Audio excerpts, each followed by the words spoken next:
Insurance کی تاریخ ایسے لوگوں سے بھری پڑی ہے جنہوں نے بے مثال محنت اور جرت سے کام کیا۔ بیمہ زندگی کی تاریخ میں انشورنس ایجنٹ کے طور پر کام کرنے والے قومی کارپوریشن کے چیئرمین اور ڈائریکٹر، ڈویژنل ہیڈ اور سربراہ اسی طرح سے مارکیٹنگ کے شعبوں سے آتے رہے ہیں۔ ان میں بہت بڑے بڑے نام ہیں: وصال الدین صاحب، صفدر چودھری، حفیظ ملک، میاں عبدالقادر، آغا ناصر، ایسیو خان، اسحاق خان، مانگی جاوت اور ریاض اختر۔ ریاض اختر جو ہے وہ ایک جینیس آدمی تھے اور انہوں نے ایسی محنت اور کوشش سے کام کیا کہ ان کا نام انشورنس میں ہمیشہ زندہ رہے گا۔ 1 جون 1984 کو اس وقت کے ایریا مینیجر ریاض اختر کو ایک ٹیلی فون آیا کہ بھائی اس دفعہ آپ جو خواہ اس بات کی کوشش کر رہے ہیں کہ آپ اول انعام اور نمبر 1 ایریا مینیجر ہو جائیں گے، اور آپ کا جو مد مقابل ہے وہ ایک پوری صنعت کار برادری اور تاجر برادری کے ساتھ ایک بڑے ہوٹل میں موجود ہے، اور وہاں ان لوگوں نے اس بات کا تہیہ کیا ہے کہ ہم اسے نمبر 1 بنائیں گے۔ ریاض اختر صاحب نے یہ ٹیلی فون سنا اور ٹیلی فون رکھ کر گھر آئے، وضو کیا، اللہ کی بارگاہ میں حاضر ہوئے اور کہا کہ اے اللہ، میری کوئی برادری نہیں ہے، کوئی آدمی میرا ساتھی نہیں ہے، تو ہی میری مدد کرنے والا ہے۔ اور دوسرے روز جب نتیجہ آیا تو ریاض اختر پاکستان میں انشورنس کا بزنس کرنے والے سب سے بڑے ایجنٹ قرار پائے اور وہ نمبر 1 ایریا مینیجر ہوئے۔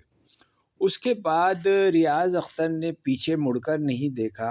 اور وہ برسہ برس تک نمبر 1 ایریا مینیجر رہے۔ پورے ایشیا کے اندر ان کے مقابل کوئی نہیں تھا، وہ ہمیشہ گولڈ میڈل حاصل کرتے رہے۔ ریاض اختر کی کامیابی کی کہانی اگر آپ سنیں تو آپ کے جوش اور جذبے میں بھی اضافہ ہوگا۔ ریاض اختر جو ایک معمولی مزدور گھرانے میں پیدا ہوئے تھے اور ان کے والد جو ہے ایک معمولی ملازمت کرتے تھے، لیکن ریاض اختر کو پڑھنے کا شوق تھا۔ وہ کوشش کرتے تھے کہ اپنے اخراجات پورے کر سکیں، اور اسی لگن اور اسی کوشش کے لیے انہوں نے بچپن میں پتنگیں بیچی اور جیسے تیسے اپنی تعلیم کو آگے بڑھایا۔ 1984 میں وہ لاہور سے کراچی منتقل ہوئے۔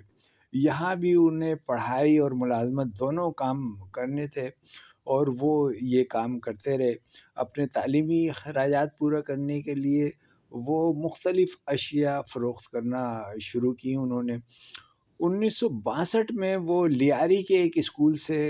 میٹرک کے امتحان میں کامیاب ہوئے، پھر گورنمنٹ کالج ناظم آباد سے انٹر کیا، پھر ایس ایم سائنس کالج سے انہوں نے بی ایس سی کیا، لیکن ملازمتیں ان کو کوئی ملی نہیں، اور وہ ایک چپل جوتے بنانے والے کارخانے میں اس وقت کام کرتے تھے، اور وہاں پر انہیں جو کام تھا وہ کہتے تھے کہ وہاں گھٹیا صابن میں بھیگے ہوئے گھنٹوں وہ ان چپلوں کو بناتے تھے اور اس سے ان کے ہاتھوں میں چھالے پڑ جاتے تھے۔ جب اس مشکل میں ان کے ایک دوست نے مشورہ دیا کہ بھئی ٹی این ٹی کی ایک آفس ہے وہاں سبزی منڈی کے پاس، وہاں جا کے آپ کوشش کریں شاید آپ کو ملازمت مل جائے۔ تو وہاں گئے، انہیں ملازمت مل گئی، 180 روپے کی ماہانہ ملازمت انہیں ملی۔ اب وہ 3 بسیں جو ہیں وہ بدل کر اپنے آفس جاتے تھے۔ صبح 5:30 بجے وہ اٹھ کر آفس جاتے تھے، تو نیند کے عالم میں وہ بس کا جو ایک ڈنڈا ہوتا ہے لوہے کا، اس کو پکڑ کر کھڑے ہوتے تھے، رش ہوتا تھا اور بار بار نیند کے جھونکوں میں ان کا سر ٹکرایا کرتا تھا، لیکن ان کی لگن تھی اور محنت تھی۔ تو ایک دفعہ یہ ہوا کہ ان کے ایک دوست ملے اور انہوں نے کہا کہ آپ انشورنس کا کام شروع کریں۔ ریاض اختر نے پہلے اس کام کو سمجھا، اور جب ان کو یہ سمجھ میں آیا تو پہلے دن انہوں نے جو پالیسی فروخت کی اس کا کمیشن انہیں 70 روپے ملا۔ 70 روپے ان کے لیے بڑی اماؤنٹ تھی۔ انہوں نے کہا کہ میری تنخواہ کا تیسرا حصہ اگر مجھے ایک دن میں مل جاتا ہے تو یہ کام تو بہت اچھا ہے، اور وہ لگن کے ساتھ اس کام کے لیے لگ گئے، اور انہوں نے پھر اس کام میں اس قدر ترقی کی، اور اللہ تعالیٰ نے انہیں اس قدر نوازا کہ ان کے پاس روپے کی ریل پیل ہو گئی۔ وہ ایک اپنے جھونپڑے والے مکان سے ایک بڑے مکان میں منتقل ہوئے،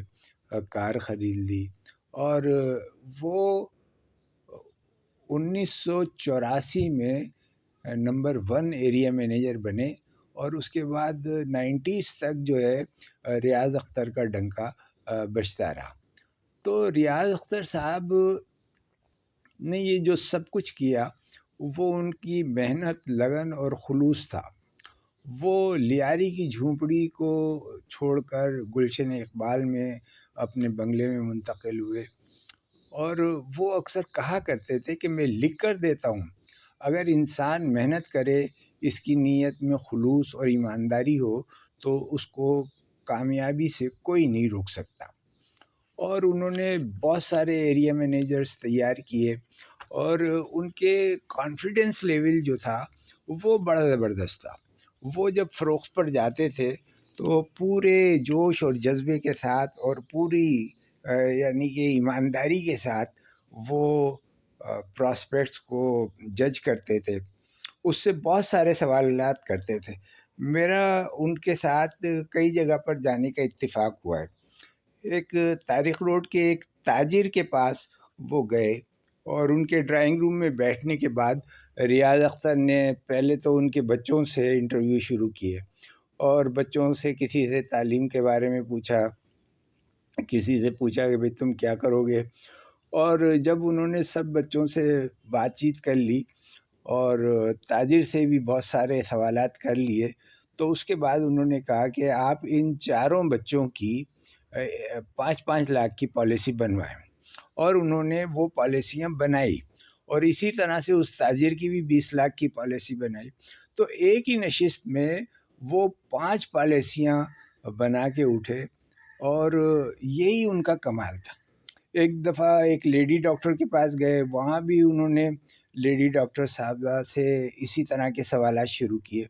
اور انہوں نے ان کے شوہر کے بارے میں پوچھا، بچوں کے بارے میں پوچھا، ان کے مکان کے بارے میں پوچھا، ان کی گاڑی کے بارے میں پوچھا، اور جب یہ تمام معلومات ہو گئی تو انہوں نے کہا کہ ڈاکٹر صاحبہ آپ کو تو کم از کم 50 لاکھ کی پالیسی لینی چاہیے، اور پھر انہوں نے اس کے لیے ان کو دلائل دیے، اور پالیسی کے بارے میں مختلف چیزیں ان کو بتائیں، سمجھائیں، اور اس کے نتیجے میں وہ پالیسی مکمل کر کے وہاں سے اٹھے۔ تو یہ ان کا کانفیڈنس لیول تھا۔ وہ اپنے دفتر کے اندر ان کا میں نے یہ بھی جج کیا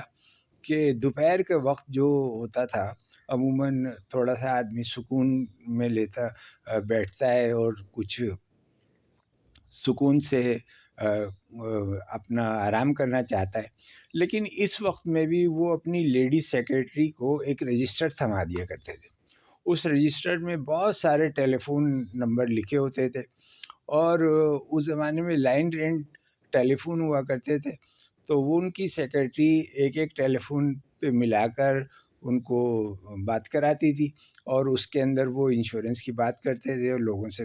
یعنی کہ وہ اس 1-1.5 گھنٹے کے عرصے میں جس میں کھانا بھی ہوتا تھا، آرام بھی ہوتا تھا، اور اس 1.5 گھنٹے کے اندر وہ تقریباً جو ہے 50-60 لوگوں سے گفتگو کر لیتے تھے،